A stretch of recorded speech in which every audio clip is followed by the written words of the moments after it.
বিমানের দরজা খুলেছে, সরাসরি সম্প্রচার চলছে। ঠিক তখনই সামনে এসে দাঁড়ালেন ফ্রান্সের প্রেসিডেন্ট ইমানুয়েল ম্যাক্রো। কিন্তু এরপর যা ঘটল তা যেন সিনেমার চিত্রনাট্যকেও হার মানায়। দরজার আড়াল থেকে আচমকাই ধেয়ে এলো একটি হাত, লাল পোশাকে মোড়া।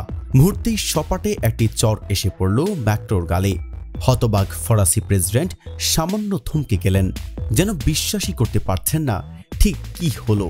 চারপাশে তখন ক্যামেরা, সরাসরি সম্প্রচার আর বিমানের সিঁড়ির নিচে অপেক্ষমান কর্মকর্তাদের স্তব্ধ দৃষ্টিপাত।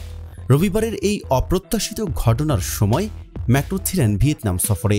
বিমান থেকে নামার মুহূর্তেই ঘটে যায় এই ঘরোয়া ঝড়, আর তা আটকে থাকেনি কেবল সিঁড়ির ধাপে। মাত্র কয়েক ঘন্টার মধ্যে ছড়িয়ে পড়ে পুরো বিশ্বজুড়ে। ভিডিও ভাইরাল, আলোচনা তুঙ্গে। নেট দুনিয়া যেন বলছে এমন চড় ইতিহাস সৃষ্টি করতে পারে। ভিডিওতে স্পষ্ট দেখা যায় আঘাতের পর ম্যাক্রো এক মুহূর্ত থেমে গিয়ে ফের হাসিমুখে হাত নাড়িয়ে পরিস্থিতি সামাল দেন এবং আবার বিমানের ভেতরে চলে যান। কিছুক্ষণ পর অবশ্য স্ত্রী ব্রিজিট ম্যাক্রোর সঙ্গে একসঙ্গে বের হন বিমান থেকে। কিন্তু সেখানেও চমক।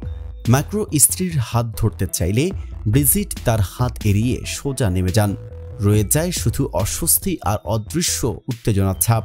ভিডিও বিশ্লেষণে দেখা গেছে যে হাত দিয়ে চড় দেওয়া হয়েছিল তা ছিল লাল পোশাকে ঢাকা, যেটি পরে ব্রিজিট ম্যাক্রোর পরনে থাকা পোশাকের সঙ্গে হুবহু মিলে যায়।